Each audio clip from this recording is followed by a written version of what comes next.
Tasha worked in silence, her gloved hands scrubbing marble floors as violins played in the distance. No one saw her, except the man in the velvet suit who paused mid-speech. He thought she was a guest, maybe even the woman they had all been waiting for. But Tasha knew her place, or so she believed. What happened next would blur the lines between class, identity, and fate, because one small misunderstanding was about to open a door she never dared to knock on. The chandeliers sparkled like 1,000 tiny stars.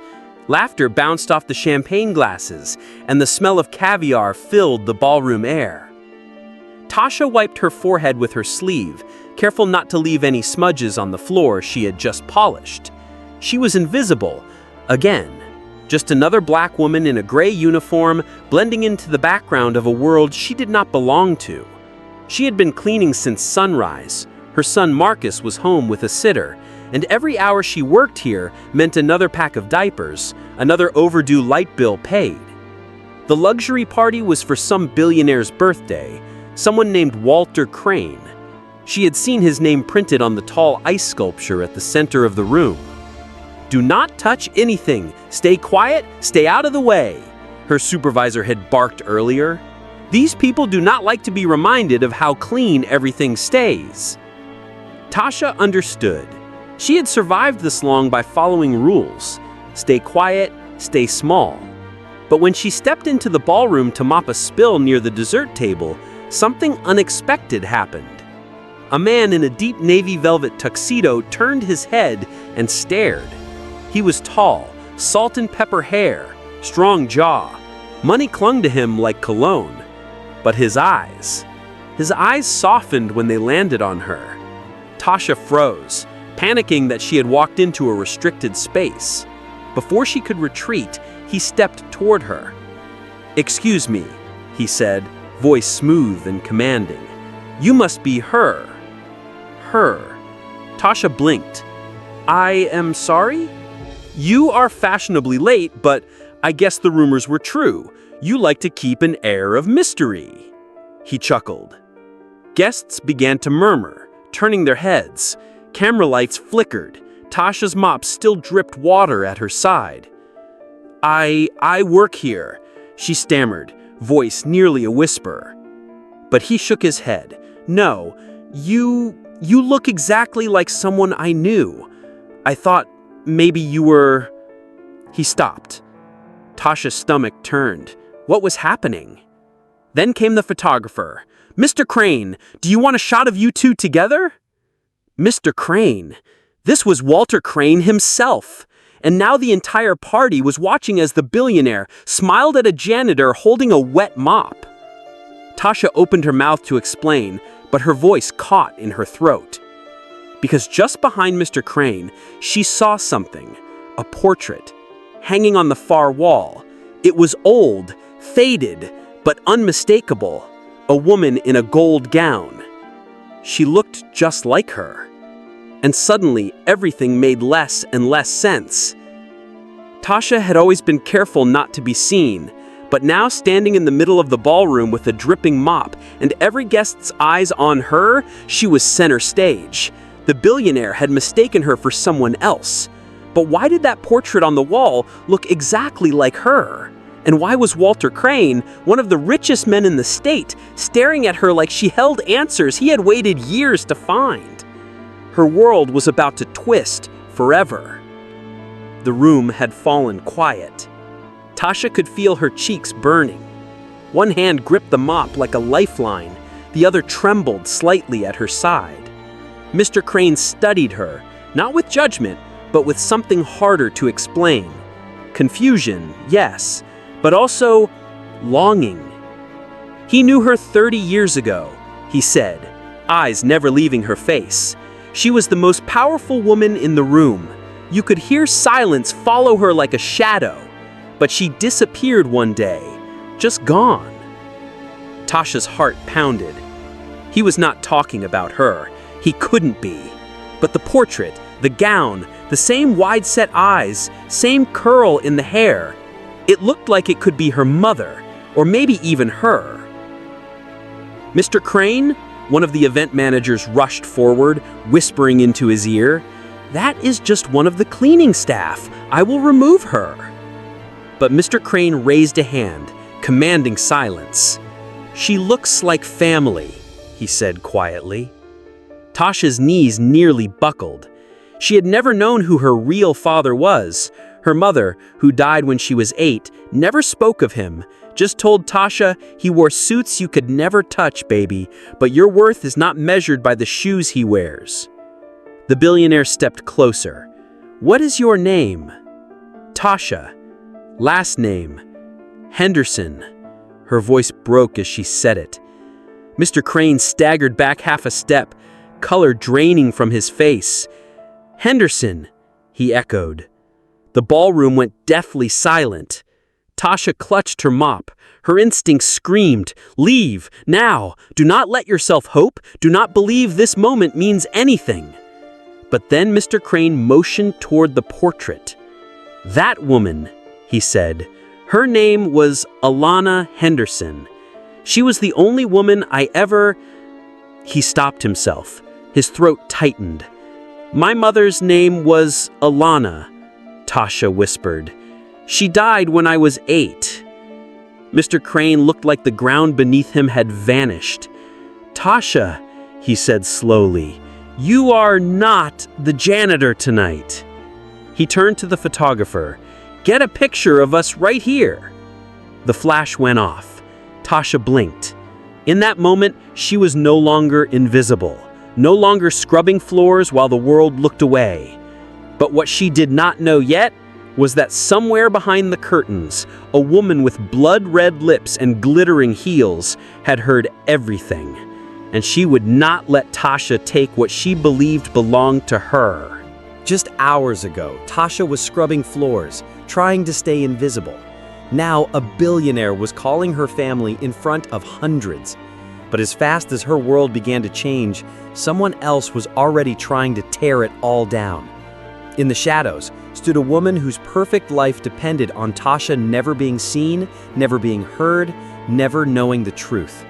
And what happened next would not only threaten Tasha's heart, but everything Mr. Crane thought he knew about his past. The ballroom erupted. People whispered behind champagne glasses. Cameras clicked. Tasha stood frozen, caught between two worlds, one she had always known and one that felt like a dream slipping through her fingers. "Excuse me," a voice cut through the tension like a blade. A woman emerged from the crowd, tall, elegant, dressed in a sleek black gown that shimmered like oil under the chandelier light. Her name was Vanessa Cross, Mr. Crane's executive assistant, his most trusted ally, and the woman who had always believed she would be his heir. Vanessa's smile did not reach her eyes. "She is clearly confused," Vanessa said smoothly. "This woman," she motioned toward Tasha with a polished hand, "is on tonight's cleaning schedule. I have the staff list. Her presence here is a mistake." Mr. Crane's jaw tightened. "I said she stays." Tasha wanted to speak, but her throat felt thick. Her mother's name, her childhood memories, the way Vanessa looked at her like she was dirt beneath her heels, it was too much. Vanessa stepped closer. "You are very good," she whispered to Tasha, "but whatever game you think you are playing, it ends now." Tasha flinched, but something in her shifted. She had been pushed around her whole life, told to stay quiet, stay in the background. Her son Marcus deserved more than that. She deserved more than that. "I am not here to play games," Tasha said, her voice steady now. "I was just doing my job. I did not ask for this." Vanessa's eyes narrowed. "And yet here you are, with that face, that name." She turned to Mr. Crane. "Let me handle this." But Mr. Crane shook his head. "No, she deserves answers, and I need them too." He pulled out his phone. "I want a DNA test, tonight." The room gasped. Vanessa paled, her grip tightening around her clutch. Tasha's heart thudded. Her palms were damp. "What if it is not true?" she asked softly. Mr. Crane looked at her, eyes glassy. "And what if it is?" Just then, a waiter approached with a small velvet box. "Mr. Crane, you left this in the library." He opened it slowly. Inside was a photograph, faded, creased. It showed a young woman in a yellow dress smiling under a tree. Tasha nearly dropped her mop. That dress, that smile, that tree. She had seen this exact photo once hidden in her mother's old Bible. Tasha looked up, eyes wide with tears. "That is my mother." Mr. Crane stared. He clutched the photo like it was oxygen. But in the corner of the room, Vanessa was already dialing a number, her voice low, dangerous. "Get the lawyer and the papers. If that girl is who I think she is, she will destroy everything." Tasha had spent her life believing she was invisible, until one night, a single mistake shattered everything she thought she knew. With the truth unraveling and eyes watching her every move, she stood on the edge of something terrifying, the possibility that she was never meant to be just a cleaner. But when power, lies, and legacy collided, Tasha did something no one expected. She did not beg, she did not break, she rose. And in doing so, changed every life in that room. The test results arrived by morning. It was official. Tasha Henderson was Walter Crane's daughter.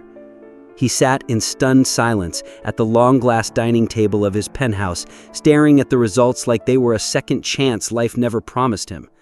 She stood across from him, still in the same gray uniform work, still unsure if this was real or just a dream she would wake from any minute. "My mother never told me. Not once. She worked night shifts to feed me. She cleaned floors while I slept." "She was protecting you," Walter replied softly. "The world I live in, it would have eaten her alive. It nearly ate me." Tasha looked down at her calloused hands. "You are a billionaire. I'm a single mother with a job that barely covers rent. What now?" He stood, walked over, held out the photo again, the one of Alana smiling under the tree. "You're not here because of my money. You're here because of blood, because of legacy. You are my daughter." And in that moment, the janitor disappeared. In her place stood a woman who cleaned for strangers her entire life, only to discover that she had been born into the very house she was hired to scrub. But Vanessa had not disappeared. She called a press conference. She leaked Tasha's work history, photos of her tiny apartment, a smear campaign that spread like wildfire online. "This woman is no heir. She is a cleaner with a convenient story," Vanessa sneered into cameras. But something remarkable happened. The staff at the party came forward. They told stories of how Tasha had helped them carry trays when no one was looking, how she brought warm meals to sick coworkers, or how she once gave up her lunch so the dishwasher's daughter could eat.